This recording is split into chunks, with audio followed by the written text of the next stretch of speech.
모든 교양은 남 얘기죠. 안 물어봐도 알려주는 남 얘기. 아날람 14회 방송입니다. 아날람은 재월 한인 여러분의 건승을 기원합니다. 베트남에서 다 이걸 들으신다고. 저는 작가 홍대선이고요. 이 사람 지금 서울에 와 있어요. 왜냐면 그 베트남에서 사고가 났는데 네. 팔이 부러졌는데 아이고. 팔이 부러지고 살이 좀 찢어졌는데 정작 중요한 건 깁스를 대충 해가지고 자기 딴은 이게 팔이 좀 삐뚤게 붙은 게 아닌가 싶어서 서울에 왔어요. 잡부터 수술해야 되니까 네. 잘 네. 반듯하게. 근데 이제 뼈는 의외로 잘 붙었고 앞에 살 찢어진 피부 데가, 찢어진 데가. 거의 막 골맞대 대충 해가지고 그거 더운 나라니까 지금 요양하고 요양하고 가셔야겠네요. 있습니다. 네. 지금. 그렇군요. 그래도 어쨌든 재월 한인 여러분 건승을 한번 기원했으니 얘 언제 재월 한인 됐네. 재월 교포. 재월 기도. 저는 작가 홍대선이고요. 시호님 안녕하세요. 네, 안녕하세요. 의문의 그녀십니다. 그리고 이조광수 대표님 안녕하세요. 왜 이조광수. 이조광수라니? 아니 김조광수 우리 집에 감독이랑 조씨가 없어요. 김조광수 감독이랑 비슷하다고. 목소리가 그렇게 느낌이 비슷하시다고. 아닙니다. 그럼 본인은 아닙니까? 홍남은 씨세요? 아니야? 이동기 대표님 안녕하세요. 안녕하십니까.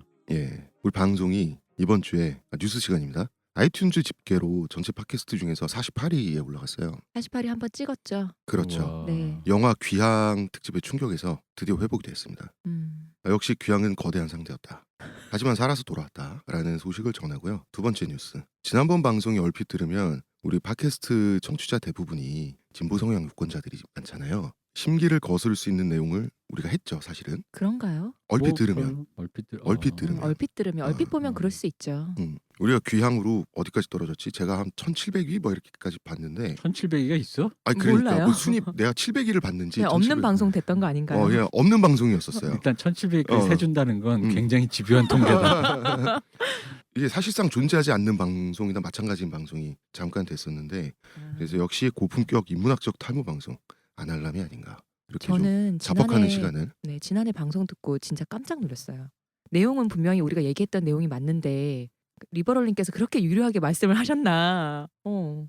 대표님 편집 기술이 대단하세요. 여기 잠깐 이번 회에 네. 내가 뭘 걷어냈는지를 붙여줄 거야. 적자로. 한 10초만 들으면 알 거야. 어쩐 뭐뭐그이 들려드린 분량이 요걸 모으면 이게 20분이 넘어요. 한 회당. 리버럴님 글도 그렇게 써요.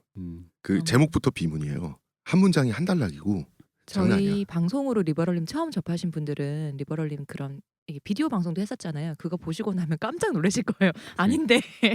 저희 그 쿠바의 관타나모 수용소에서 애들 네. 고문할 때 이거 20분짜리 들려준다. 분다 바로. 가능합니다. 속 터질 것 같다며. 그렇습니다. 내가 말한다며. 제가 리버럴님 글을 편집을 하면 네. 딴지일보 옛날에 다닐 때 기사를 의뢰해서 이제 기사가 와요. 그 편집을 하면 아무것도 안 하고 기사 한 편을 편집하는데 8시간이 걸려요. 나 맨날 지각해서 11시까지 회사 갔는데 8시간이면 8시간은 중간에 밥 먹어야지 반주 한 잔 해야지. 반주는 뭐야? 딴지일보가 점심 때 반주를 그렇게 자주 하셨다고 진짜요? 네. 들었어요. 그러면은 내가 퇴근을 9시 정도 해야 된다고. 아니 늦게 왔으니까 늦게 가야죠. 자, 빅뉴스 시간입니다. 11시 왔는데 9시에 가야지. 여성 팬분들에게는 죄송하게도 제가 최근에 연일 음주를 하면서 피부 관리에 다소 실패했습니다. 관리하신 게 그거였단 말이에요? 그래서 잘생김이 다소 지연되었다. 아니 근데 피부 관리가 술을 안 먹는 것 말고는 뭐 딱히 하는 거 없잖아요. 그렇죠. 팩을 한다든가 뭐. 팩을 제가 한 달에 한 번 정도 생각나면 해요. 그 내가 남자 입장에서 남자들은 확실히 차이 나는 게 팩보다 있잖아요. 모공 좁혀주는 거 있잖아요. 그 이렇게 네. 딱 잡아주는 거 마스크 팩 같이. 그거 한번 해봐요. 한번 해봐야겠다. 그거가 남자들이 여자들보다 훨씬 땀구멍이 넓고 좀 더 이렇게 피부가 그러다 보니까 눈으로 확 확인되는 건 그거더라고. 나도 그걸 누가 줘가지고 해봤는데 깜짝 놀랐어. 모공을 좁혀주는 거. 좁혀주니까 얼굴이 쫙 당겨지는 그런 느낌이 드는 거야. 얼굴이 쫀쫀해졌군요. 맞아. 네. 그게 오히려 여자분들보다 남자한테 효과가 있더라고. 그러니까 알겠습니다. 시각적으로 확 이렇게 티가 나는 게. 한번 해봐요. 작가님 뭐 쪼아봐야 뭐 그거 뭐 그래도 뭐 쪼아 보시든가요? 아니 또 근데 요새, 왜냐면 예. 홍 작가 저기 뭐야 내 생각에는 내가 이제 몇 달 보니까 그냥 아예 민머리 하고 안경테 좀 바꾸고 하면 훨씬 나을걸? 옷 좀 스타일링 좀 하고. 가슴 때문에. 아니 그 가슴 그건 스타일링을 하면 된다니까요. 근데 그 스타일링을 누군가 해줘야지 본인 안목으로는 안 되지 않을까요? 아니 그건 옆에서 이제 좀 도와주면 아니 되죠. 내가 아직은 옥탑방에 살고 있다고요. 아니 그 옥탑방 필요 없다. 버려요. 그러니까 한 번에 그 옥탑방을 허물면 거기에 새로 좋은 원룸을 지을 수 있다니까. 이게 지금 귀찮아서 아니 지금 기가 새는 옥탑방에 사는 거라니까. 아니 지금 분링아웃은 제가 이제 결정을 할 문제고 음. 아직은 남아 있으니까. 그러니까 아직은 이게 남아있잖아. 왜 우리 저번 사연에 보면 자기가 탈모라는 것 때문에 네. 스타일링에 더 신경 안 쓰게 되고 왠지 네, 이게 네. 뭐 어차피 난 대머리야 이런 생각 한대잖아요. 그러니까 일단 그게 아쉬운 거예요. 그러니까 왜냐면 내가 쭉 보니까 지금보다 훨씬 사람 같아 보일까요? 사람? 뭐야. 평상시에 어떻게 생각하고 있었지 제가. 제가 그리고 요새 또 담배가 늘었어요. 그래서 특유의 감미로운 목소리에 약간의 문제가 생겼는데 오늘도 지금 청취자 여러분 제가 목소리가 성실한 좀 반성을 꺼끌꺼끌하신 하겠습니다. 것 같아요. 그렇습니다. 모쪼록 청취자 여러분들께서는 보다 가열찬 청취와 주변에 아날람을 추천함으로써 아낌없는 채찍질을 해주시기 바랍니다. 태치지 실제로 해주셨으면 좋겠다. 아니 이거 그러니까 간접적으로 물리적으로 해야지. 실제로. 정신적으로 해야지. 내가 싫다고 여기 우리 내가 거부하는 거를 그 삭발식도 그렇고 내가 거부하는 거를 계획을 짜지 마. 청취자 한 분 모셔가지고. 네, 채찍 안겨드리고. 역시 이게 시대는 바야흐로 비디오 가나요? 시대인 것 같아요. 홍 작가님은 희생해 주시면 돼요. 방송인데 그것도 못 해줘요? 시대와의 불화를 하겠습니다. 저는. 가능할 것 같은데. 또 빅뉴스 두 번째 시간. 네. 이 대표님한테 따끔한 사이다 이침을 받고 싶어하는 여성분들의 사연이 조금씩 그러나 점점 늘고 그 있어요. 사람들 다 여성 아니라니까. 네카마. 네카마일 수도 있겠다. 음. 아니면 뭐 자기 누나라든지 뭐 댓글 반응도 굉장히 좋고요. 근데 그 중에 이렇게 보다 보면 무슨 프랑스 치정 영화에서 튀어나온 듯한 여성분들의 메일도 있어요. 우리 뭐 맨날 야한 거 한다고 뭐라고 그러시는 분들도 있는데 이 수위 낮은 걸로 우리 골라서 하는 거잖아요. 저는 좀 더 많이 했으면 좋겠는데. 소크라테스 그때 얘기 같은 거. 그건 이제 역사 속에 이제 네. 그거고요. 역사 속에 그런 것도 좀 찾아보세요. 역사 속에 심신의 멘토링. 네. 근데 내가 나이 드니까 야한 얘기라도 옛날처럼 감흥이 별로 없어서 옛날에 신나서 얘기할 텐데 냉랭하더라고. 내가 내 걸 편집을 하는데 냉랭해서 그런가 봐. 음. 냉랭해서 본의 아니게 문화평론가에서 프로 상담러로 정체성이 바뀌시는 중이었는데 원래 이 대표님이 상담을 우리 시작했을 때 제 기대는 그거였어요. 20대 남녀의 상큼한 연애 고민 같은 거 있죠. 그러면서 우리 같이 사연자랑 갑론을박하고 이러고 노는 걸 원했는데 이렇게 돼버리고 말았습니다. 근데 20대 남녀가 우리한테 왜 보내요? 그렇죠. 그러니까 생각해보니까 보내주세요. 근데 20대 남녀분들한테 사실 또 우리가 할 얘기가 없어요. 그게 그건 그래. 그 겪지 않고는 뭐 맞아요. 이렇게 이거 왜냐면 웬만큼 겪어보신 분들이 좀 데이터가 있는 사람한테야 이런 거 좀 어때요라고 말하는 건 좀 괜찮은데 상담의 의미가 사실 그런 건데 실행도 될 텐데. 20대 남녀분들은 뭐 한창 길거리에서 전봇대 밑에서 남들 다 지나가는데 옆에서 뻘쭘하게 서가지고 정색하고 아니 보통 이럴 때 남자들이 레파토리 그러잖아 항상. 아니, 말을 해야 내가 알지 막 이러면서 생각을 좀 한 생각을 말 안 해줘. 저는 남자는 몰라. 저희 댓글 중에서 이제 이 대표님이 좋다. 근데 거기 그 내용이 말씀하시기 너무 좋은데 대표님을 건조한 직선에 비유하신 분이 있더라고요. 저는 그 비유가 되게 좋았었어요. 저 건조하지 않아요. 방송을 들으면 그럴 수. 눅눅해. 그래서 대표님이 건조한 직선이면 홍 작가님 뭘까 제가 고민을 해봤거든요. 저요? 홍 작가님은 좀 미성의 뭐 질척거리는 점선? 점선은 뭐야? 띄엄띄엄 있는. 내가 이 여성분의 지금 시온님이라고 하는 이분에 대한 응징은 제가 한번 생각을 해보겠습니다. 왜 점선인지는 모두 아실 거라고 생각합니다. 왜 점선이야? 빈대가 있죠. 슬프군요. 야, 왜요? 뭐 어찌됐든 그러나 아쉽게도 이번 주에는 다시 문화평론가로 돌아오시게 됐어요. 아니 이게 평론이 아니라 우리 영화 이제 얘기하는 거지. 그러니까 네. 뭐 얘기하는 우리- 것도 다 평론이라 그러지 뭐. 그럼 영화 얘기라고 하고. 우리 평론은 좀 더 고차원적인 거고 우리는 그냥 영화 수다. 영화 수다? 좋다. 영화 네, 수다. 좋습니다. 그래서 프랑스 치정극스러운 사연 남발 코너는 시간 관계상 다음 주로 미루게 됐습니다. 아쉽지만 다음 주에 아쉽지만. 저희 또 들려드리겠습니다. 이번 주는 2016년 상반기 한국영화 결산 시간이에요. 어떻게 결산하느냐? 한국영화 개봉작 베스트 3를 선정해서 이야기하기로 했습니다. 저희 마음대로 선정해서 그냥 저희가 얘기하고 싶은 영화 선정해서 얘기하는 거니까요. 베스트 3는 이동규 대표님께서 네. 선정을 하셨고요. 첫 번째는 곡성, 두 번째는 아가씨, 세 번째는 둥둥둥 세 번째가 좀 특이하다고 생각하실 것 예. 같아요. 탐정 홍길동 네. 이렇게 세 편의 영화를 이야기해 보도록 하겠습니다. 그러니까 이게 일단 이것부터 좀 말씀을 드려야 될 것 같아요. 그러니까 왜 하필 뭐 2016년 뭐 한국 영화 뭐 영화도 많고 좋은 네. 영화도 많은데 한국 영화 결산 뭐 이런 걸 하냐. 근데 사실 왜 그러냐면은 그동안 한국 영화가 재미없었어요.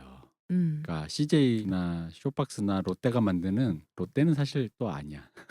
주로 CJ가 만드는 어거지 천만 영화, 소리 소문 없는 천만 영화. 나는 관심도 없는데 천만이래. 맞아. 보통 천만이라는 건 문화적인 붐이 있어야지 한 두세 번씩 보는 사람들이 있어야 천만이 되는 거거든요. 하나의 현상이 되어야 되는 거잖아요. 그렇죠. 네. 현상이 돼야 되는데 나는 몰라. 모르는데 천만이래. 벌써 지나갔어. 근데.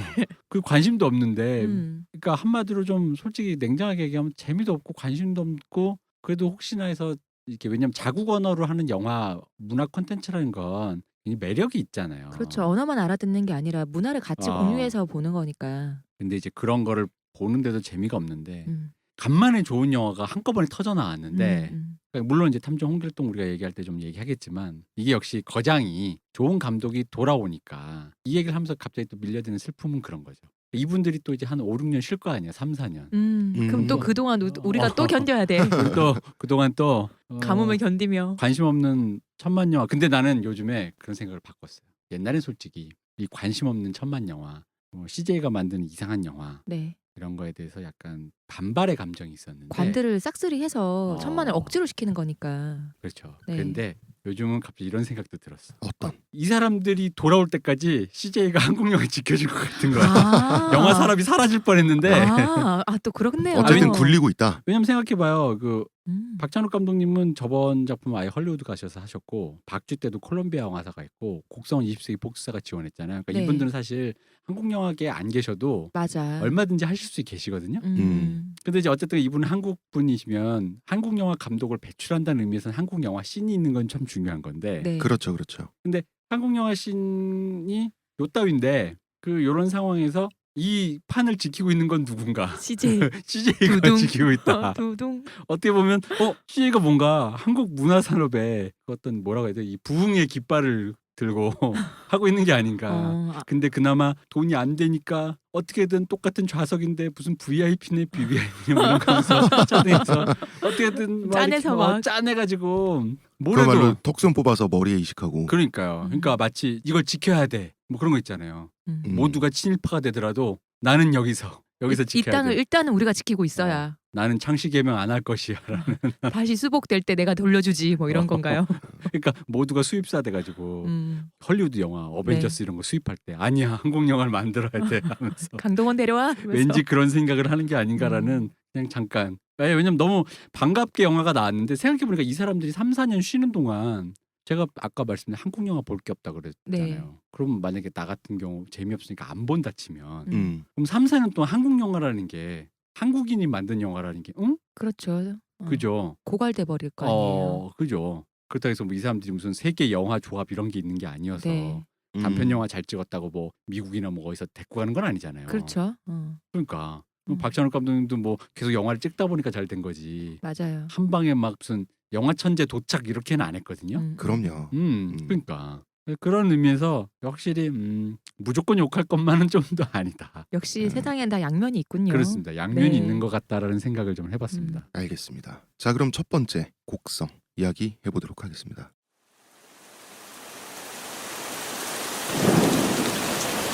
자네 낚시할 적에 뭐 어떤 게 걸려 나올지 알고 그런가?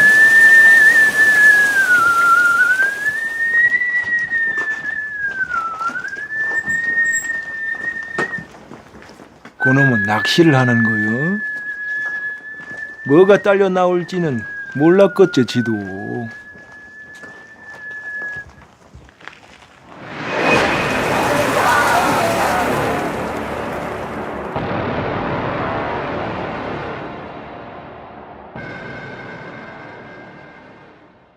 사실 이게 곡성 우리가 얘기하는 게 좀 그래.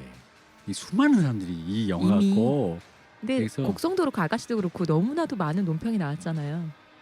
곡성은 특히나 너무 많은 거에 음. 예. 관객들은 퍼즐 맞추기 하지 평론가들은 나는 반댈세, 나는 찬성일세 막 이런 거 함. 훈장질도 하시고. 네, 그러니까 흔히 말하는 등판하는 거야. 네. 자, 우리도 이 싸움에 링에 올라서자 뭐 이런 느낌이다 보니까 우린 또 그런 사람들은 아니니까. 그 링에 대한 얘기를 좀 중점적으로 네. 해봤으면 좋겠어요. 저의 감상평을 말씀드리자면 나홍진 당했다. 그때도 얘기해. 갓 나홍진 듯. 갓 나홍진 듯 됐습니다. 그냥 뭐 저는 그 작품의 수준이나 작품성에 대해서 논하는 거는 무의미할 정도라고 저는 생각을 하고요. 천재가 내놓은 천재적인 작품이다. 이런 생각 저는 정도.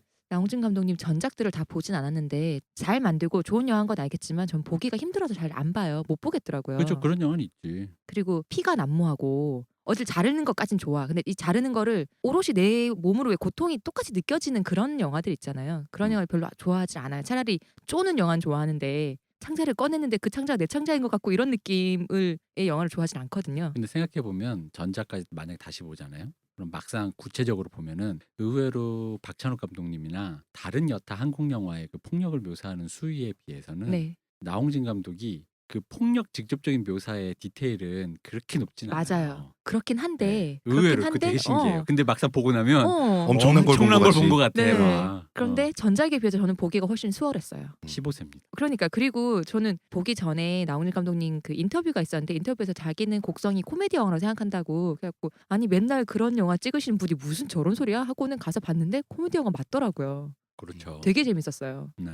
저기 평론가들과 나홍진 감독의 관계에 대해서 우리가 좀 얘기를 하게 될 것 같은데 평론가라는 거는 평론을 한다는 것 자체가 다소 유리한 위치에 서 있는 거잖아요. 그러니까 어떻게 설명해? 사다리 타고 올라가서 위에서 어쨌든 관전하면서 근데 그게 불공평하지만 그건 합의된 불공평함이라는 거죠. 평론을 하려면 어쨌든 어흠해야 되니까. 뭐 그런 것도 있고 작품을 내놓는다는 건 기본적으로 나라는 캐릭터, 그러니까 나의 세계라든가 이런 걸 보여주는 거잖아요. 그러니까 일종의 연애 편지 같이 네. 내 마음을 보여주는 거기 때문에 당연히 누구 앞에 까발릴 때 나는 약자지. 그리고 그걸 그냥 이렇게 옆에서 그냥 관전하는 사람은 당연히 유리하죠. 그렇죠. 그래서 앉아 있는데 이제 저기서 걸어 나오니까 모델처럼. 근데 그것이 걔가 설정하고 작품인데. 걸어 나오는데 웃길 수 있잖아. 음. 후아 저거 봐 이럴 수는 쉽지. 근데 그 음. 사람은 그 설정하기까지 웃기든 뭐하든 어쨌든 그렇죠. 고민은 많았을 거 네. 아니에요. 그런데 곡성 같은 경우는 63 빌딩만 거인이 쿵쾅거리면서 걸어오는 거라고 저는 생각을 하거든요. 그 크기가 주는 압도감을 이야기하는 게 그렇다면 전 맞는 거라고 보는데 저 거인은 미간이 좀 넓네 이러는 것 같다는 느낌이 받았어요. 평론가들이 곡성에 대해서 투덜대는 부분에 대해서 저는 살짝 그런 느낌 받았어요. 저의 주관입니다. 모르겠어요. 그러니까 한국의 평론가가 들이 대부분 이제 얘기하는 방식들이 뭐냐면 원래 이제 어떤 작품이 있으면 작품을 분석을 해서 네. 아까 이게 이런 맥락인데 성공적이었다 실패했다 이런 의도였던 것 같다 이런 식의 어떤 분석글은 잘 없고 분석을 하더라도 그 다음에 가치 판단해요. 그래서 이게 좋냐 나쁘냐. 근데 그러다 보니까 갑자기 거길 건너뛰는 평도 많아. 예를 들면 뭐 이런 거 상징이 많아서 네. 좋은 영화인 거야. 상징 막 그게 뭐야? 이것은 주를 상징하고 이것은 뭐 정의를 상징하고 네. 이것은 여성의 무엇을 상징하는데 자기가 막 말하다 보니까 상징이 굉장히 꼬아놓은 것 같고 이게 뭔가 머리 고급스러워 보이고 고급스러워 보이고 머리를 많이 쓴 것 같고 좋은 영화 이것처럼 얘기를 하는 거죠. 근데 사실 뭐 상징이 많건 뭐가 많건 그거는 그것이 좋다라는 게 아무런 관계가 없어요. 네. 효과적이어야 되는 거지. 그리고 중요한 건 평론가들이 가치 판단을 한다라는 것 자체가 약간은 제 생각에는 조심스러워야 되거든요. 왜냐면은 아무래도 이게 문화 작품이니까 자기 주관이 있을 수 있잖아요. 호우가 있을 수 그렇죠. 있단 말이에요. 아까 네. 같이 좋은 영화임에도 불구하고 내가 보기 힘든 영화도 있고 네. 남들이 다 싫어하는데도 내가 좋은 영화가 있을 수 있어요. 그렇죠. 근데 그거의 기준을 아주 섬세하게 구분해낼 수 있는 사람은 별로 없어요. 왜냐면 사람이니까. 나홍진 감독의 이 영화가 재밌었던 거는 사람들이 분석을 해놓고 가치 판단을 해요. 그 다음에 그래서 이 영화가 좋냐? 난 동의한다. 근데 동의하고 말고가 그게 그렇게 중요한가? 오히려 이 영화가 어떤 방식으로 만들어졌는데 나한테 어떤 효과를 줬다. 근데 대부분 이제 그 다음에 자꾸 그 얘기를 하고 싶은 거야. 그 효과를 받은 자기의 마음이 그 나는 싫었다.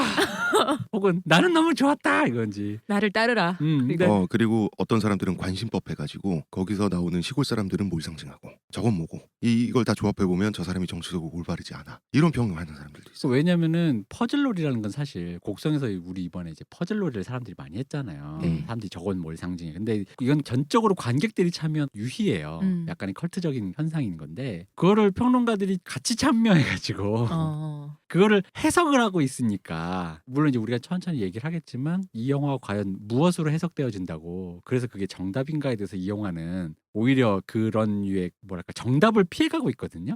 근데 그런 영화인데 자꾸 가치 퍼즐에 참여한다는 것 자체가 그러니까 뭐냐면 이 영화를 어떤 정답의 반열 자기들이 알고 왔던 레퍼런스 좋은 영화 혹은 나쁜 영화의 레퍼런스에 보고 싶어하는 욕망 약간 이런 것들이 작용한 게 아닌가. 그래서 퍼즐 거죠. 맞추기를 하면서 자기가 이제 퍼즐을 맞췄다 이거야. 그래서 자기 눈엔 다 보이는 거야. 그래서 뭐 별을 만점에서 하나 깎고 2개 깎고 뭐 이런 평론가들을 보면 저는 지금 대표님 얘기를 듣고 보니까 그야말로 그 사람들은 감독님이 던진 미끼를 물어버린 게 아닌가. 그렇죠. 그러니까 이 영화가 어. 되게 메타적으로 읽히는 게 이 영화가 다 그렇게 돼 있어요. 이 영화에서 계속 나오는 모든 대사와 설정, 지문들이 예를 들어 영화 내부에 텍스트적으로만 읽어도 어떤 해석이 되지만 메타적으로 우리한테 하는 말이거나 사회 현상에 대한 얘기로도 이해가 돼요. 그래서 요즘에도 저기 뭐야 예능에도 많이 쓰이잖아요. 이제 자막이 무엇이 중요한지도 모르고 물어버렸어 막 이러면서 왜 그러냐면 이게 굉장히 유용한 네. 지문이고 텍스트거든요. 대표님께서 하셨던 말씀 중에 기억에 남는 게 곡성을 보고 처음으로 열등감을 느꼈다고.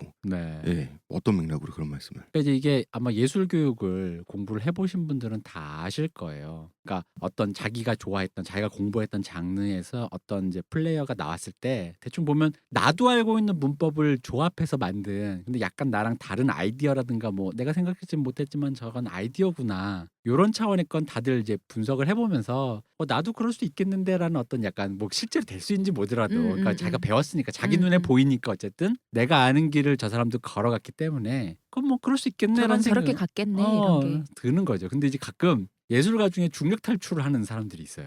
그러니까 자기가 알고 있는 법칙을 갑자기 훅 뛰어넘는 사람들이 있단 말이에요. 근데 그런 거는 그게 뭐 이제 속칭 뭐 예술가들끼리 하는 말로 이제 미쳐야 한다, 뭐 내지는 뭐 약간 이제 맛이 가야 한다, 뭐 옛날 60, 70년대 예를 들면 뭐 히피들 보면 약을 먹고 막, 그러니까 완전 사람이 좀 뭔가 자기 이성보다 한 번 더 탈출한 정도로 그 안에 깊이 몰입하거나 어떤 재능의 깊이도 있을 것이고 그게 한번 터져 나오는 순간이 있는데 드물게 그런 걸 목격했을 때 그거는 이제 아무리 계산해도 자기 감으로는 안 될 거라는 걸 느낄 때가 있단 말이에요. 네. 근데 이제 다른 작품들은 그런 게 있는데. 이 곡성을 보면서는 이건 안 되겠는 거야. 이 정도까지 이렇게 막 사람을 짓누르고 저는 왜냐면 이 영화를 볼 때 진짜 처맞는 기분이었거든요.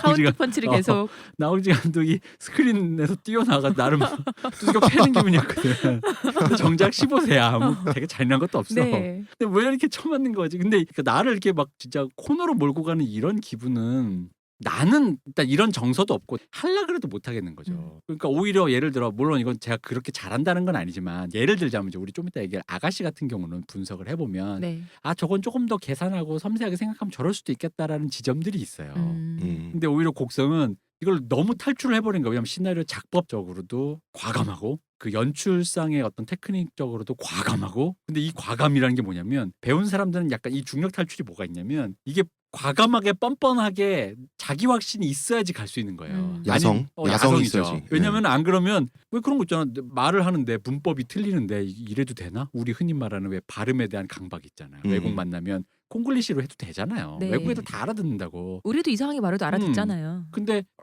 한다고. R 발음을 해서. 근데 하는데 그거 사실 그 R이 과도하게 둘러가는 교포 발음이거든요. 음. 그러니까 한인 사회의 영어거든요. 이 예를 드신 이유는? 우리가 자꾸 그쪽을 따라가려고 하는 거잖아요. 그럼 자신감 없으니까 계속 과도하게 그거를 그 발음 저렇게? 그래서 혀까지 자르는 무슨 수술한다며. 혀밑을 자르는. 그런데 이제 예술에 있어서 영화 같은 장르를 공부하고 배우고 앞선 잘하는 사람들을 따라간다라고 하는 거는 그런 또 과정이 있잖아요. 그렇죠. 왜냐하면 그걸 넘어갔을 때 자기 확신이 잘 없어요. 이때까지 이건 예술의 역사 속에서 사람들이 검증해놓은 문법인 건데 이거를 한번 탈출을 해보겠다고 한번 반대로 꼬아보겠다고 했을 때는 어쨌든 아직 찍어보지 않은 거잖아요. 근데 그거를 머릿속에 계산이 됐을 때 자기 확신이 있어야 되는데 그거 확신 있는 사람은 드물거든요. 그리고 실제로 욕먹을 확률이 높고 뭐야 이따위라는 그런 게 더 높다는 거죠. 욕먹는 거 두려워하지 않고 그렇죠. 정치적 올바름이 뭔지도 모르고 김기덕 같은 분들은 그렇죠. 그냥 말도 안 되게 그냥 찍어버리잖아요. 옳지도 않고 그리고 뭐 여성에게 폭력적이고 그런데 그 장면들을 보면 마술적인 정말 그렇죠. 섬뜩하게 아름다운 장면들이 훅훅 나와서 나를 그냥 나가버린다고. 맞아요. 그러니까 김기덕 감독님의 야성 중심의 그런 예술가들. 그렇죠. 근데 그게 야성 중심의 예술가들이 분명히 단점이 뭐냐면 보통은 그런 문법적인 거, 그러니까 약간 기교적이고 정돈된 것들이 약간 결여돼 있는 지점들이 많아요. 그러다 결여가 많이 돼 있죠. 예, 근데 이제 김기덕 감독님. 김기덕 감독님 이제 그런 쪽에서는 좀 더 본능적인데, 근데 이제 이건 이제 잠깐 번외로 얘기하면 김기덕 감독님에 대한 사람들의 오해는 이거예요. 김기덕 감독님은 초창기 작품부터 꾸준하게 자기에게 제기된 문제들 있잖아요. 정치적 올바름이라든가 그런 거에 대한 걸 꾸준히 수정을 해가면서 나중에 그것이 완벽하게 흡수된 상태로 영화를 찍어 나갔어요. 그런데 사람들은 항상 나쁜 남자라든가, 그러니까 뭔가 올바르지 않았던 시절의 그 어떤 그거 인상만을 가지고 이 사람은 어떤 그런 사람이야, 뭔가 여자를 학대하고, 근데 그러지 않아요. 그 사람이 나쁜 남자 이후에 사마리아에서 더 뒤로 가서 오다기리조와 이나영이 나왔던 비몽, 그 영화까지 가면은 정말 궁극의 예술 세계를 보여줘요. 이미 그런 건 다 흡수한 상태로. 근데 사람들의 인상은 앞에 그 너무 강하니까 거기까지만 기억나는 거야. 악어 막 이런 거. 나쁜 남자 뭐 창녀를 막 이렇게 뭐 조재현이 나와가지고 막 이렇게 했다. 근데 그게 벌써 언제적 영화인데, 10몇 년 전 영화인데. 그건 그래. 예. 진짜 오래되긴 했네요. 진짜 오래된 영화죠. 사마리아도 그렇고. 그럼요. 음. 그러니까 그런 식으로만 기억을 하는 거죠. 근데 이제 이 나홍진 감독은 이 야성과 지성이 굉장히 절충이 돼 있는 거야. 그러니까 야성과 지성이 그 중간 어딘가에서 만난 정도가 아니라 다 갖고 있다는 얘기. 이게 이 문법적으로 확 넘어갔는데 분명히 이거는 내가 봤을 때 강렬한 자기 확신이 있었던 거예요. 왜냐면 자기 확신이 안 있고는 보통 예술가가 이렇게 못 찔러요. 못 찌르는데 있었다는 거지. 내가 계산해 봤더니 될 것 같아. 이거 먹혀. 가. 그걸 뭐 안 했겠어요? 그래서 이제 요 영화 얘기를 아마 해보면 재밌겠지만, 저는 어떤 그런 의미에서 이거는 내한테는 없는 거다.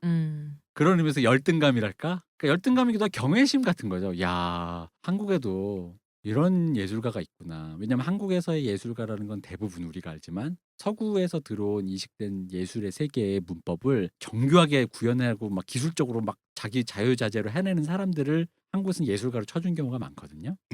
그 문법조차 막 뛰어넘는 사람들을 쳐준다기보다 예술가는 아니지만 그걸 완전히 뛰어넘는 예술가들은 정말 몇 명 없었거든요, 오히려. 그리고 근대에서 제 눈으로 본 사람은 뭐 예술가는 아니지만 김연아 같은 사람? 네. 그러니까 밑도 끝도 없이 시도 진짜 끝도 뭐 없이 그냥 나타나가지고 갑툭튀해가지고 그냥 뭐 갑자기 그냥 그러기, 어떤 성장도 뭐 없어, 그냥 도착했잖아. 그냥 평정해 버리는.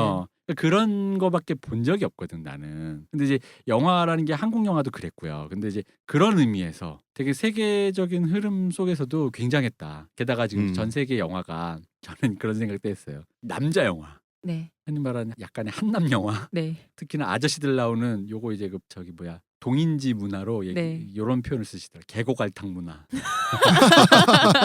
계곡에서 아저씨들이 시원하게 나오고, 한국식 한남 계곡알탕 영화의 그 네. 남성성 과대한 폭력과 남성성이 전시되는 그런 영화에 이런 거를 남자 감독들이 좋아해요. 남자니까 남자들이 그런 영화 찍고 싶어 하지. 그거 가지고 뭐 남자들끼리 보는 영화요? 아니 그런 건 아닙니다. 근데 그걸 갖고 또 요거는 남자들이 그따위야라고 말할 필요 없어. 그건 남자가 좋아하는 거니까. 네. 근데 이제 전 세계에 이런 류의 영화를 찍고 싶어하는 사람들이 아마 이 곡성을 보고 몇몇 감독님들이 부르르를 할 것이다. 부들부들 할 것이다. 열등감. 그거는 이제 넘을 수 없는 벽이 있다는 나는 왜? 거잖아. 예를 들어 저는 장담하는데 올해 상반기죠. 그 레버넌트 찍었던 이냐리투 네. 감독님이 이거 보고 부들부들 할 거야. 사실 정말 이런 거 해보고 싶었는데 막. 그래서 우리 디카프리오 네. 오빠 드디어 탔는데 왜요? 곡성에 대한 세계의 평가를 들어보면 지난 10년간 모든 한국 영화 중에 단연 최고다. 지난 5년간 최고다. 완벽하다. 이 정도예요. 지옥에서 나홍진이 올라왔다. 근데 그런 관객 너는 끝났다 이제. 다 이런 식의 평이야. 근데 그럴 수밖에 없어요. 왜냐하면 이제 일단 요렇게 한번 하나 이제 짚어볼 수 있을 것 같아요. 일단은 곡성은 한국 영화의 특징을 벗어나 있지를 않아요. 우리가 흔히 말하는 한국 영화의 특징이라 하면 남성이 나오고 중년의 남성이 주인공이고, 그 이제 남성이 주인공이 아니더라도 여성이더라도 과도한 감정의 베이스를 둔 폭력이거든요. 일단 폭력을 당한 주인공이, 근데 이 폭력은 뭐냐면 거의 재난에 가까운 폭력이에요. 네. 그래서 이걸 어떻게 극복이 안 되다 보니까 전 팟캐스트 회에서 제가 잠깐 언급했는데, 이 주인공이 한국 영화에서 재난을 해결하는 방식 3개밖에 없어요. 뭐냐면 사적 복수, 복수를 해. 아니면 둘째는 자해. 도저히 뭐 어떻게 극복이 안 되니까 자해라는 거. 예를 들면 뭐 태극기 휘날리머의 장동건 같은 경우 동생을 살리기 위해서 거의 자해하잖아. 이제 그 마지막에 기관총 막 쏘잖아요. 네. 미쳐가지고. 그쯤이면 이 사람 자해라고. 이 사람 이념이고 이데올로기가 없어요. 밀양이라든가 밀양의 전도연 캐릭터 자해잖아 그냥 완전히 음. 아이를 잃어버리고 어떻게 이게 극복이 안 되잖아. 그러니까 자해한단 말이에요. 이제 자해와 사적 복수가 결합된 게 올드보이죠. 사적 복수 하려고 하는데 다 나오지 거기. 안 돼. 음. 그리고 이제 마지막 요거까지 둘 다 안 되면 샤먼으로 탈출해요. 어떤 종교적으로 비계 귀향 같은 경우 네. 역사적인 이 진실이나 아픔이 극복이 안 되니까 결말을 내기 위해서 어디로 가냐 샤먼으로 탈출하는 거예요. 왜 이렇게 얘기하냐면 한국 영화의 특징에 한국 사람이 당하는 이 재난이라는 게 뭐가 있냐면 일단 기본적으로 공권력이 부재해요. 우리가 세월호 때처럼 뭔가 시스템이 결여되어 있는가 이 사회가. 그래서 한국 영화의 주인공들 태반이 대부분 그 시스템이 구멍난 틈에서 당하는 재난인 거예요.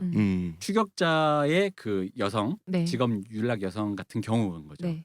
윤락 여성 자체가 성매매가 금지된 사회인데도 버젓이 성매매라는 구멍은 이 사회에 존재하고 그 성매매가 존재하는 상황에서 걔들이 당연히 치외 법권 네. 지역에서 막 활동하다 보니까 치안의 어떤 보호를 못 받다가 당해버리는 거죠. 그러니까 시스템의 신뢰성에 대한 불신이 그렇죠. 전제로 깔린 게 한국 네. 영화다. 네, 그렇죠. 예. 그래서 이 영화는 그 전제는 그대로 가요. 심지어는 이 주인공이 아예 경찰이잖아요. 네. 합리적인 법 질서를 집행해야 되는 사람인데 이 사람이 나와가지고 그 영화 내부에 처음에 얘기해주잖아. 뉴스에서 봤을 때 딱 팩트로만 나왔을 얘기를 영화가 제시해주잖아요. 대놓고 버섯이다. 음. 버섯 때문에 이렇다. 음. 근데 안 믿어. 음. 그래서 샤먼으로 탈출하잖아 이 사람. 음. 뭐 옆집 구태 때 우리도 구태하면서 샤먼 탈출한단 말이야. 그리고 끝없이 이유를 물어. 그러니까 한국 영화의 주인공과 똑같아요. 왜 그랬어? 오대수랑 똑같잖아. 왜 그랬어? 왜 우리 딸이야? 왜 그런 거야? 라고 얘기하고 오대수도 그랬지. 다 모든 살인의 추억에서도 그랬지. 왜 그랬냐는 거지. 근데 왜는 없어. 여기서 나오는 건 왜 왜는 없냐면 이건 참 언급하기 좀 조심스럽지만 아이러니하게도 이 영화 개봉하고 왜 곡성에서 고시생이 자살하다가 밑에 곡성 공무원이 그 투신한 고시생에게 부딪혀가지고 그분이 돌아가신 돌아가셨잖아요. 거예요. 마침 그분이 또 이제 30대 가장이었는데 곡성에서 마침 또 벌어졌잖아요. 근데 이 영화가 얘기한 게 바로 그거죠. 그 공무원이 무슨 죄가 있냐? 없어요. 그렇죠. 너가 왜 없어? 당한 거야. 자꾸 자꾸 평론가들이 왜 나홍진 감독이 인터뷰에서 피해자에 대한 위로라고 생각한다라고 자기는 얘기했는데 이걸 자꾸 비아냥대요. 이게 어디가 위로냐 이거지. 근데 나는 그 위로라는 게 이런 맥락이 위로라고 생각하는 네, 전 거예요. 진심이라고 느꼈어요. 네, 진심이에요. 왜냐하면 아무도 네가 잘못하거나 너가 당할 만한 무엇을 했기 때문에 당한 게 아니다라는 이거보다 더 위로가 되는 말이 어디 있어요. 당신은 이해받을 수 있다. 당신은 절대 어떤 이유로 응징당한 게 아니다. 네가 잘못해서가 아니고 그냥 그걸 당한 것뿐. 그렇죠. 이걸 우리 세월호에도 빗대도 마찬가지예요. 물론 그 천우희가 연기한 무명, 음. 곡성의 수호신쯤 되는 네. 무명은 곽도원 보러 뭐라고 하죠.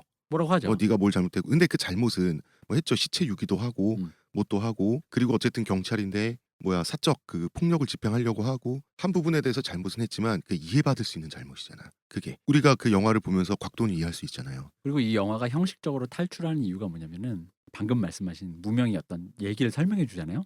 제가 왜 그래요? 내가 왜 당해서 네가 사람을 의심하고 뭐 이렇게 하잖아요. 근데 예를 들어 이거요. 그 무명이 얘기해 주는 원인조차도 그 영화 내부의 세계에서 신뢰할 수 있어요? 없죠. 신뢰할 수 없어요. 저 사람이 뭐라고 얘기하는지 모르겠는 거야.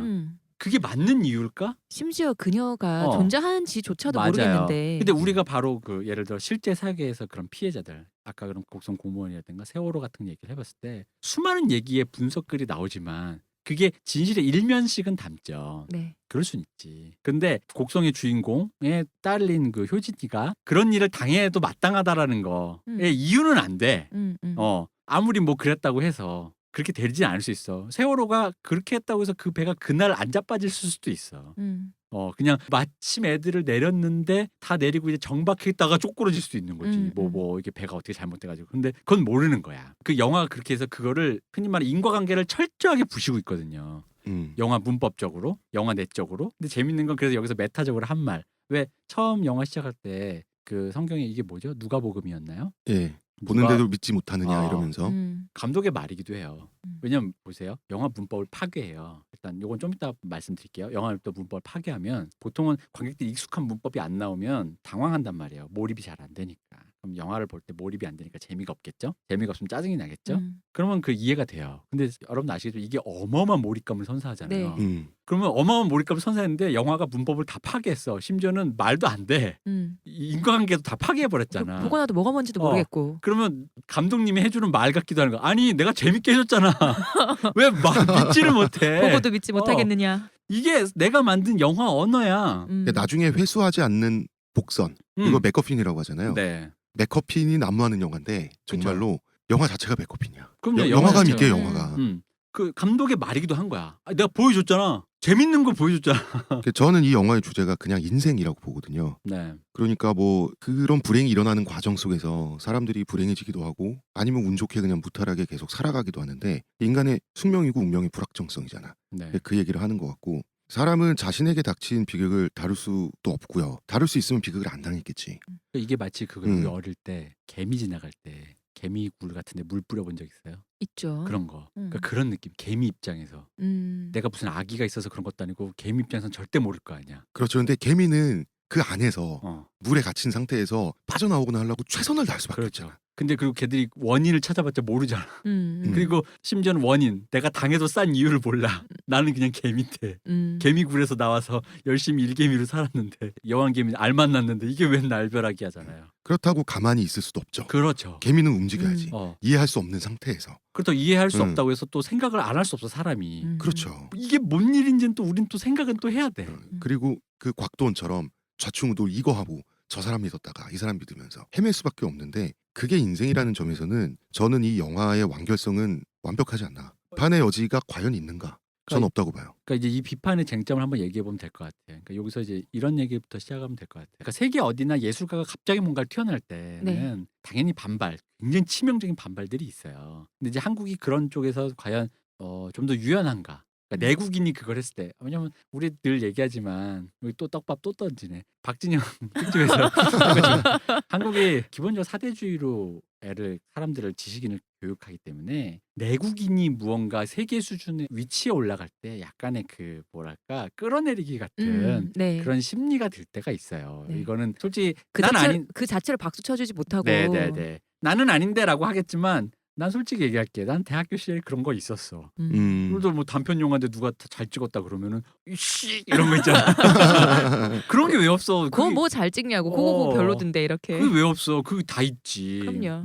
그러니까 나는 그런 감정에 솔직히 약간은 기반한 게 있다고 생각해. 왜냐면 우리는 외국 거는 쉽게 받아들이기 좋죠. 이미 우리 그때 얘기했던 예술가 라이센스가 발급된 상태에서의 권위를 그대로 습득만 하면 되니까. 근데 이거는 우리가 우리 사회에서 라이센스를 발급해야 되는데 사실상 우리가 라이센스 발급해주는 기관도 없어 우리는. 나와 같은 한국인이 이럴 리가 없어.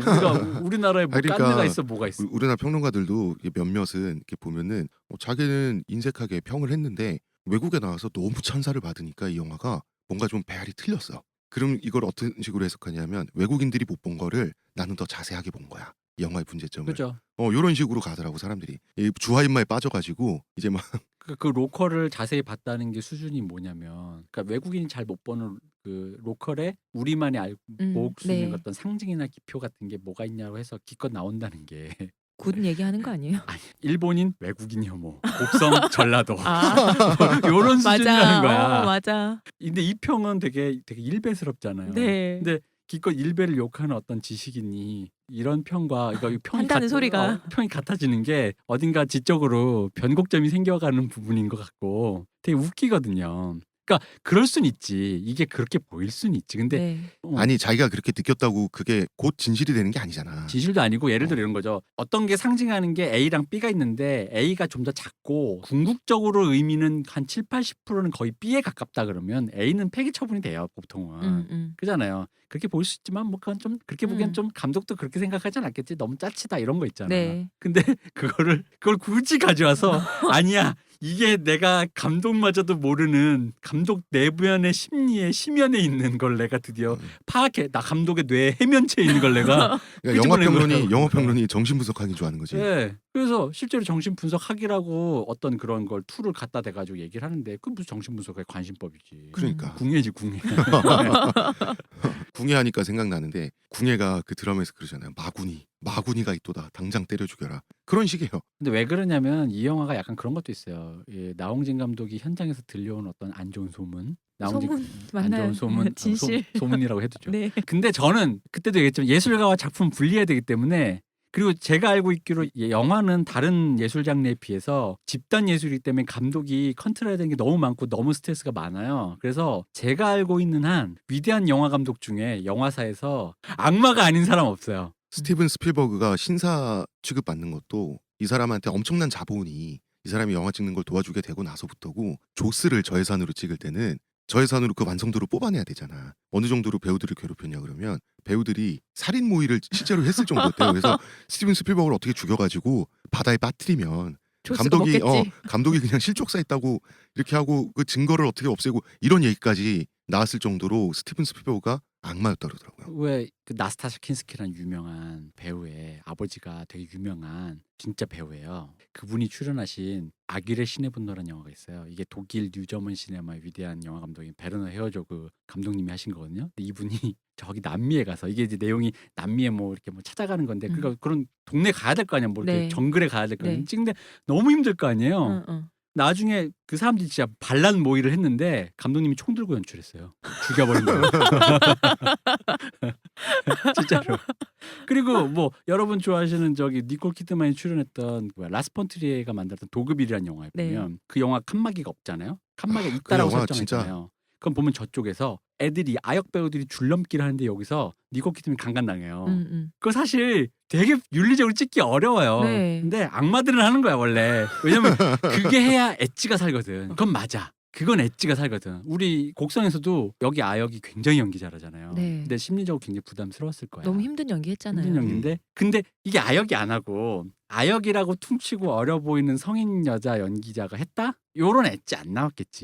그러니까 근데 그거는 그걸 나홍진 감독님 참았을 리가 없죠. 그래서 뭐 그게 윤리적이다 비윤리적이다 문제가 아니라 그래서 나온 작품은 굉장히 엣지가 살아있는 훌륭했고, 근데 이제 그게 현장에서 어땠고 그게 비윤리적인지 윤리적인지에 대한 문제는 다른 문제라는 거죠. 근데 이제 그런 어떤 나홍진 감독의 악의? 약간 이런 소문, 현장에서 들려오는 소문? 나홍진의 성품과 그 사람의 작품을 동일시하고 네. 그걸 보는 사람들이 있다는 거지. 게다가 이 영화 자체가 어떤 사분한 영화가 아니라 관객을 괴롭히다 보니까 그 악이 플러스 이 영화에서 받은 감상이 나홍진 감독이 나를 괴롭힌 것처럼 느끼는 그런 거야. 내가 좀 심정적으로 싫은 사람이 영화를 봤는데 2시간 내내 괴롭힘을 당했어. 너무 힘든 거야. 옛날에 나홍진 감독 황해 나왔을 때 어떤 평론가가 심형래에 뭐였죠? 그때 디워도 아니고 라스트 갓파더. 라스트 갓파더에 별을 4개인가? 이렇게 주고 평론가가 그런 거예요. 황해에는 별을 2개를 줬어요. 그 이유가 뭔지 아세요? 뭔데요? 나는 촬영 현장에서 있었던 나쁜 일들을 다 알지. 이게 그 이유였다고. 저는 이거 반대되는 경우도 말이 안 된다고 생각하는 게, 나홍진 감독님이 작품을 너무 좋아하다 보니까 그의 성품마저 좋게 둘러치는 사람들이 또 있어요. 그러니까 슈즈 쳐주는 사람들이 또 있어. 그러니까 그 별개라니까. 그러니까 그건 고고고 이건 이거지. 근데 네이버에 나홍진 치면 검색어 자동 완성으로 나홍진 한 칸 띄고 인성 이렇게 나온다. 아, 웃긴데? 진짜로? 진짜로. 그게 자동 검색어예요? 자동 검색어로 인성이 떠 인성이. 아니 그러니까 그런 건데, 일단 자 영화 얘기를 잠깐 해보면, 네. 영화 얘기에서 이제 예술은 이런 게 있어요. 그 태도가 형식으로라는, 한 2000 몇 년도에 광주 비엔날레 구호이기도 했어요. 근데 이제 예술계에서는 보편적인 구호예요. 뭐냐면 태도라고도 할 수 있고, 태도가 뭐냐면 이제 작가의 세계관이죠. 내가 세계를 어떻게 보는가. 그럼 곡성으로 한정해서 보자면 나홍진 감독님이 보는 이 곡성에 한해서 세계관은 뭐냐면, 아까도 말했지만 랜덤한 비극이잖아요. 네. 그러니까 랜덤한 질서 앞에 어쩔 수 없이 당하는 비극이라는 거잖아요. 그리고 거기에 대한 이유도 없고 맥락도 무슨 없다. 자연재해처럼. 자연재해처럼. 그리고 이게 곽도원의 입장에서 보면 악이 승리하는 거잖아요. 그렇죠. 네. 그런데 그 곡성이라는 배경의 입장에서 보면 무명이 곡성의 그 토지신 대모신이라는 가정하에 악귀가 무명을 이기지 못하고 결국은 튀는 거잖아요. 곡성 뭐 땅을 그렇게 떠나. 보죠. 네. 그렇게 해도 그런 점에서는 또 선의 승리라는 근데 거지. 볼일 다 봐서 간 거 아니에요? 근데 또 무명이 만약에 이겼다고 치더라도 무명이 어떤 신인지 내가 알게 뭐야. 악신인지 뭔 진짜 좋은 신인지. 내가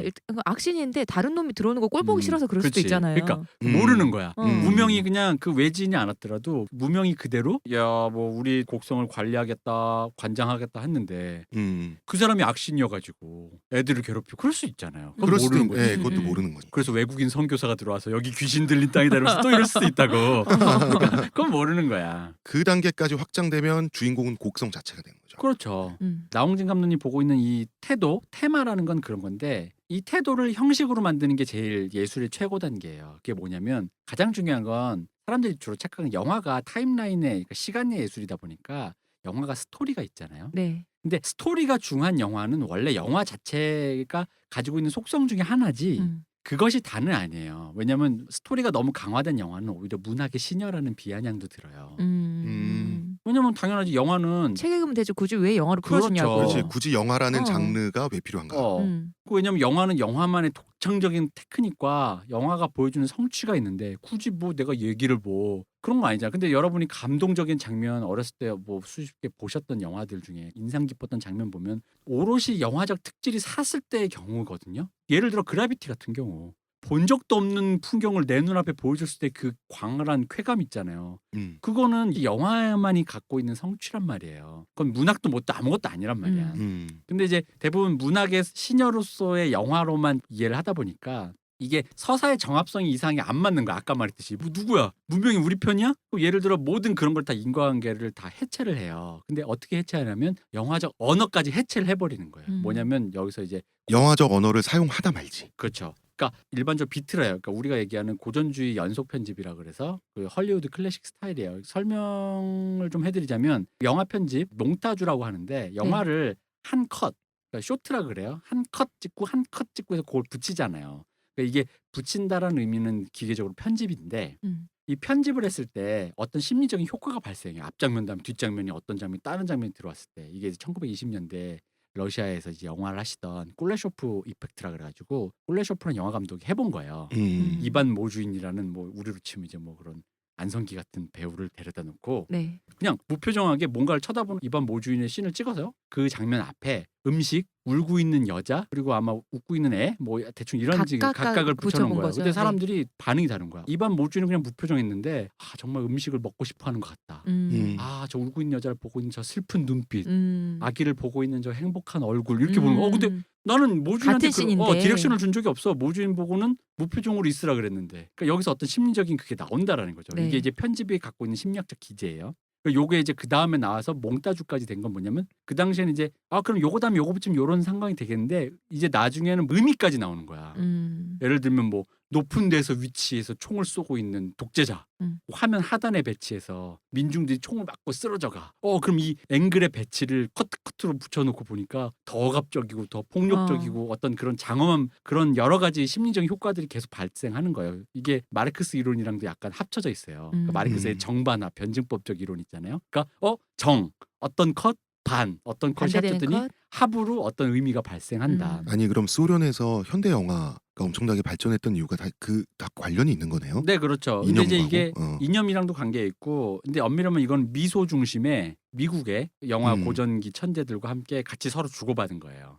그래서 참 신기하지. 마르크스가 여기에도 기여를 한 게 있어요. 어쨌든 이 양반은 어디다 안 그러게요. 빠져. 어디를 가다 안 빠져. 근데 어쨌든 편집이란 게 그러다 보니까 여러분이 알고 있는 연속성 편집이란 건 뭐냐면 헐리우드 영화를 볼 때 네. 편집이 눈에 들어오지 않잖아요. 이렇게 한 번에 그냥 쭉 보이잖아요. 예, 몰입해서. 예, 예. 타다닥 튄다는 느낌 잘 없잖아요. 그죠? 갑자기 맞아요. 저렇게 네. 왜 넘어가지? 이런 생각 안 들잖아요. 뭔가 이렇게 그 점입한다는 느낌이 그렇죠. 있어요. 이렇게. 그러니까 그게 바로 그 편집의 순간을 다 숨기는 거예요. 그렇게 해서 음. 몰입하는 그런 테크닉이에요. 그게 연속성 편집인데 그래서 영화가 오롯이 이 내용에 몰입하게 하기 위해서는 그런 방식을 쓰는 거고 갑자기 관객으로 하여금 사고를 하게 생각을 하게 네. 몰입하지 말고 생각을 해라. 왜 그런 거지? 관객과의 게임을 제한한 영화들은 갑자기 거기서 틀어버려요.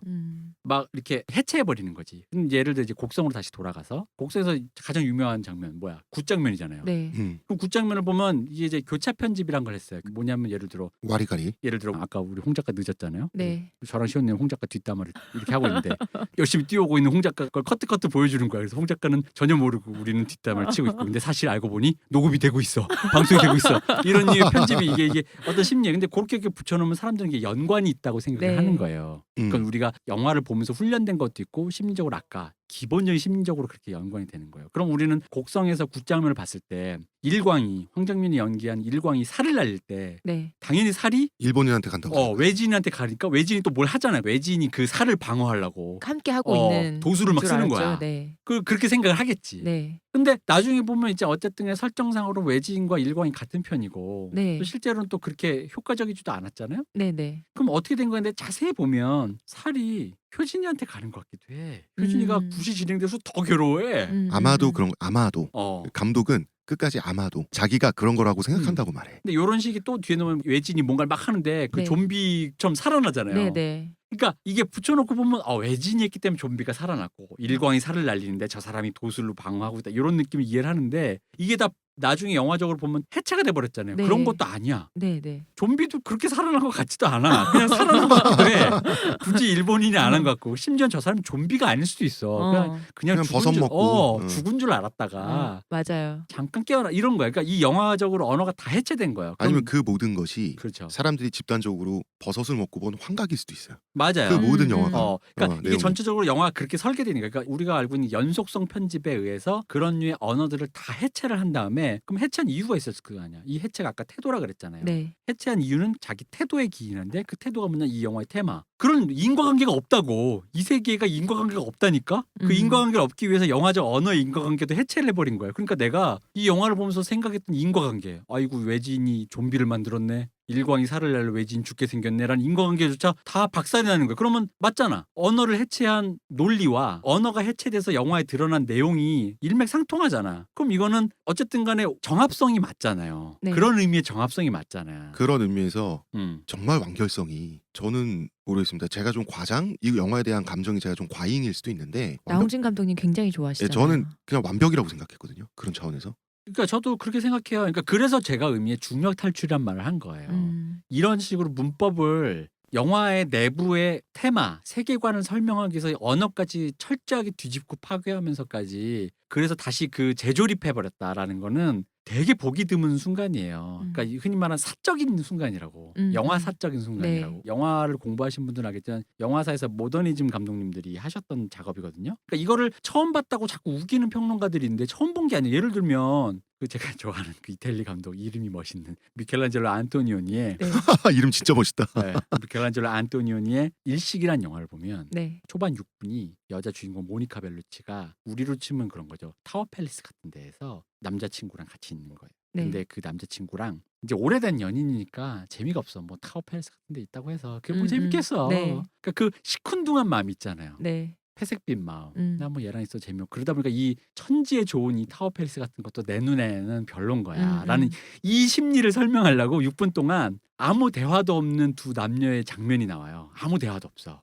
근데 아까 말했던 연속성 편집의 모든 장면을 다 뒤집어 놔요. 그러니까 예를 들어 내가 쳐다보면 쳐다본 다음에 그 사람이 쳐다보고 있는 대상을 붙여줘야 되잖아. 그 다음 네. 화면에. 네. 근데 안 넘어가 화면이. 뭘 쳐다보는데 자꾸 답답해 그래서. 쳐다만 보고 있고. 쳐다만 보고 있어. 뭐야. 그리고 보통은 쳐다보면 앵글상으로 쳐다보는 쪽을 여백을 비워줘요. 카메라 앵글이. 그래야 될 거 아니야. 그 당연하죠. 그래서 저쪽에 뭐가 있다는데. 네. 관객들의 이건- 의식의 순서가 흘러가야 되니까. 근데 앵글은 정반대야.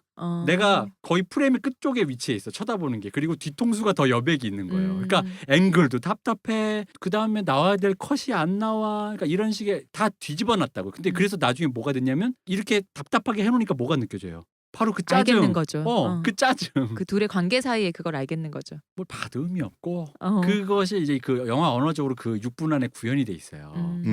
근데 이 영화도 마찬가지라는 거지. 내가 이 영화 언어를 해체한 이유는 인과관계가 해체를 시켰고 인과관계가 해체된 이유는 영화의 테마가 이 세상의 모든 비극이 인과관계가 없다라는 거를 자기가 얘기하고 싶은 거예요. 그러면 앞뒤가 다 맞는데 그러니까 이 얘기가 앞뒤가 다 맞는 얘기면 그럼 그 자체로 이 영화는 온전한 텍스트예요. 그럼 이제 내가 할 수 있는 말은 이거밖에. 나는 마음에 들어 안 마음에 들어 이거밖에 없는 거야. 그럼 거기까지만 해야 되는데 갑자기 마음에 안 드니까 자꾸 뭘 갖다 대. 내가 마음에 안 드는 이유가 정당해야 되니까요. 아니 왜냐면 이렇게 얘기하면 돼요. 예를 들어 영화과에 흔히 하는 말. 아 예술 영화 좋았지만 난 지루했어. 이렇게 말하면 되는 거예요. 좋은 영화인 건 알겠어. 근데 난 너무 지루해. 난 좀 싫어. 난 스필버그 영화가 더 좋아. 이렇게만 얘기하면 되는 거예요. 그러면 이 곡성이라는 영화가 영화사적 사건인데 그렇죠. 이 영화가 가지고 있는 크기, 그 세련됨, 그 완결성에 대해서 불편해한단 말이지. 사람들이 지금 그 얘기를 하고 있는 거잖아요. 네, 그렇죠. 너무 좋은 걸 봐서 무엇이가 중요한지도 모르고 모르는 거 아닐까요? 그러니까요. 이 얘기가 들었어요. 무슨 이게 곡성을 평가하는 것이 영화판 카르텔끼리의 그 어떤 친목질, 정치질, 영화 좀 아는 애들끼리 빨아주고 뭐 영화판 내부에 있는 애들 빨아주고 뭐 이런 거 아니냐는데 이렇게 이런 걸 여러 봤단 말이에요. 그렇게까지 폄하당해야 되나요? 근데 이게 영화관? 만약에 그렇다 치면 그것도 관심법이고 네. 만약에 그렇다면 이건 뒤집으면 이런 말도 할 수 있어요. 그렇다면 그건 당신이 이때까지 그래 왔다는 거잖아. 이거는 이제 제가 표현하는 것보다는 제 이제 모 감독님의 네. 어떤 표현을 제가 그대로 옮겨올게요. 그렇다면 그들의 평가는 열폭과 뮤지의 결과물이라고밖에 말해줄 수 없다는 거지. 좋은 예술은 대개의 경우 급진적이고 급진적인 것은 시대를 좀 더 빨리 나가기 때문에 그 시대에 튀어나왔을 때 사람들부터 논란의 대상이 되는 건 맞아요. 그리고 굉장히 쟁점화가 되는 것도 맞죠. 그러니까 그런 의미에서도 이거는 굉장히 유의미한 작품인 거예요. 한국 영화사적으로.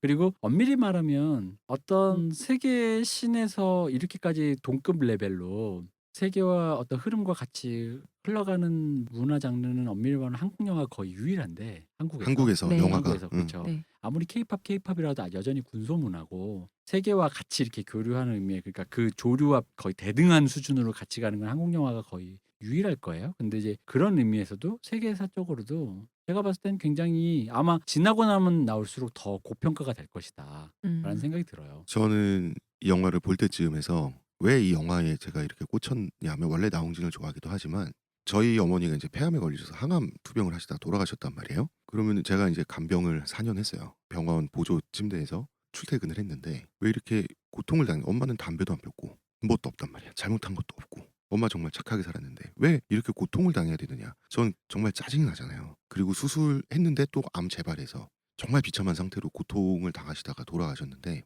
무엇 때문에 사실 그 이유는 없는 거잖아요. 그죠? 그게 그냥 암에 걸리신 거예요. 근데 또 영화에 나오는 독버섯 있잖아요. 그 독버섯에 해당하는 메커핀이 또 우리 가족의 인생에 또 등장했어. 그게 뭐냐면 어머니가 옥시크린 살균 가습제 있잖아요. 그거 썼단 말이야. 이게 그러니까 메커핀 그 정부의 그 피해자 신청서 그거를 이제 서류를 떼가지고 등기로 또 이제 아버지랑 같이 작성해서 보냈어요. 그러면은 그것 때문인가 아닌가 영원히 알 수 없어요. 부검을 할 수 있는 것도 어머니 어차피 뭐 몇 년 전에 화장했고 알 수 있는 방법이 영원히 없어요. 영원한 빗기란 말이야. 이게 지금 우리 가족한테. 그죠? 예. 그래서 저는 이게 그것 때문에 열불이 막 이렇게 쳐올라가지고 그 우리나라 회사나 시스템에 대한 그 시스템의 부재도 사실 아까 대표님 말씀하신 그것도 연관돼 있잖아. 그래서 미끼를 물어버렸어야라고 하는 거. 미끼를 물어본 것이죠. 이것도. 그렇죠. 예. 그러니까 이게 지금 나한테 메커핀이란 말이야. 현실에.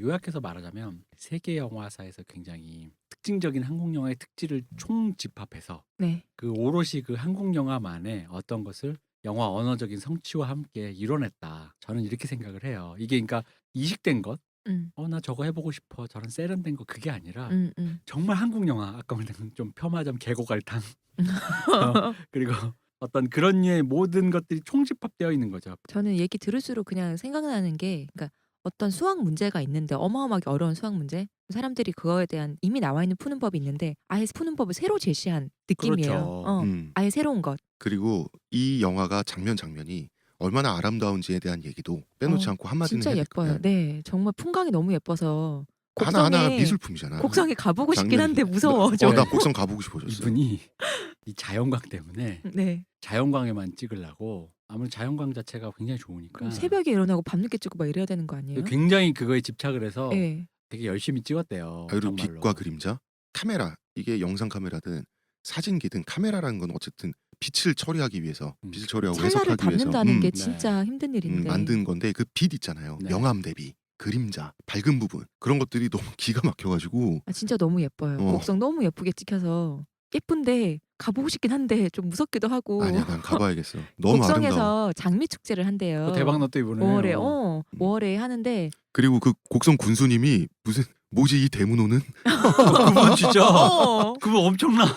정말 유려한 문장으로 엄청난 문장가야. 네, 깜짝 놀랐어 진짜. 와. 글을 그렇게 잘 쓰다니. 곡성 군민분들이 아셔야 될 텐데. 진짜. 그러니까. 군수님 그렇게 노력하신 거 아셔야 될 텐데. 자 곡성편 갓 나홍진드. 네. 이 영화가 그 자연광을 담으려고 새벽에 일어나고 그것도 해질 때 그거 잠깐 찰나를 네. 담으려고 오늘 못 찍어 매지가워. 또 내일 찍어야지 이래가지고 그 집착이 강했다는데 이 집착에 관한 일화 중에 이거 이제 루머인데요. 네. 그 유명한 마지막 황제라는 영화 보면 네. 베이징에서 찍었는데 베르톨루치와 촬영 감독 비토리오 스트라로라고 이 둘 다 명감독이란 말이에요. 명촬영 감독이 명감독인데 그 딱 그거 빛이 네. 1년에 딱 한 번 나온대. 진짜? 내년에 찍으러 오자 해서 찍었다는 거야. 야 이거 안 돼. 근데 내년에 그날 비 오면 어떡할 거야. 그러니까. 근데 내가 그랬다는 거야. 뭐 일주일에 한 번 나온대나 뭐 일주일 딱 생긴대나 뭐 그래가지고 1년에 그게 안 나왔다 이러면서 뭐 이제 그런 왜 어느 산 일출을 보려면은 3대의 덕을 쌓아야 된다 그러고 막 맞아요. 그런 얘기 하잖아요. 왜 백두산 천지 올라가도 뭐 맑은 날 보기 힘들다 예, 그러잖아요. 예. 그런 것처럼. 근데 아까도 이게 뭔 연장선이냐면 예술가 중에 악마가 많다. 왜냐면 그 집요함이 없으면 예술이라는 게 기본적으로 원래 무형의 어떤 걸 깎고 다듬어서 만드는 파고 어떤 들어가야 되니까요. 장인 정신의 네. 산물이다 보니까 그러니까 러프한 원석에서 출발해서 그렇죠. 어떤 식으로든 완성도로 음. 다가가는 작업이잖아. 그 집요함 혹은 그 변태적인 욕망의 결과물이기 때문에 그 사람이 악마적이지가 않으면 이게 완성이 잘 안 돼요. 악마적인 것도 악마적인 건데 진짜 변태다 이런 생각 들어요. 그렇게 근데 집착하는 거. 특히나 영화는 변태 예술인 건 맞아요. 네. 근데 왜냐면 나홍진 감독의 현장에 있는 배우들, 스태프들이 뭐 정말 기록적인 고생이 뭐야 학대를 당한다고 저는 알고 있지만 관객의 입장인 저로서는 솔직히 그 결과로 이런 결과물이 나와서 제가 감상할 수 있으니까 저는 땡큐. 맞아요. 음. 그리고 이제 아까 뭐 홍 작가님이 빛과 카메라 이거 음. 얘기했는데 그거 이제 잠깐 재밌는 얘기를 해드리면 네. 지금 이제 디지털로 찍으니까 그래도 마찬가지예요. 근데 이제 옛날에 이제 필름을 좀 24프레임이잖아요. 그럼 이제 여러분들 필름 보신 분은 알겠지만 필름 사이사이에 이렇게 칸이 있잖아요. 네. 칸칸으로 돼 있잖아요. 네. 그러니까 24프레임이라고 하는 것은 1초에 1초에 24장의 그림을 24장이 지나간다라는 예, 거지. 지나가죠. 응. 근데 이제 이게 재밌는 게 옆에서 보면 왜 필름 우리 쫙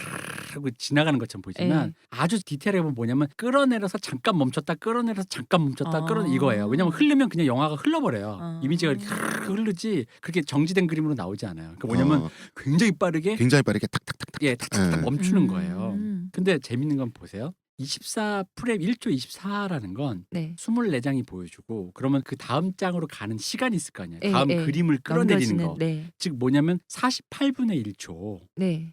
프레임 속도를 가지고 있는 거예요. 그러면 1초 동안 48분의 24초는 그림인데 48분의 24초는 그 중간은 어둠이에요. 공백인 거죠. 어둠이에요. 네. 그 뭐냐면 여러분이 영화를 90분 동안 보잖아요. 45분은 어둠만 보고 있는 거야.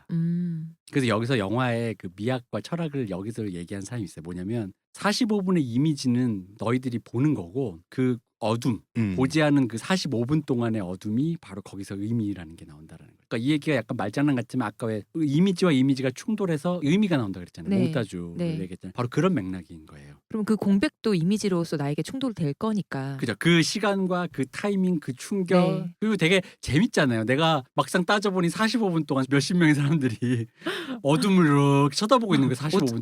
5천원치 어둠을 보고. 네, 그렇죠. 5천 원은 어둠이야 그냥. 어. 어둠 속에서 그냥 있는 거예요. 네. 그러니까 영화를 빛의 예술이라고 하는 이유 중에 하나가 바로 그거죠. 관음증의 예술이고 누군가 타인의 세계를 벽에 구멍을 뽕 뚫어줘가지고 저쪽 너머 세계를 보는 거예요. 네. 근데 그 세계 너머의 기본 배경은 어둠이잖아.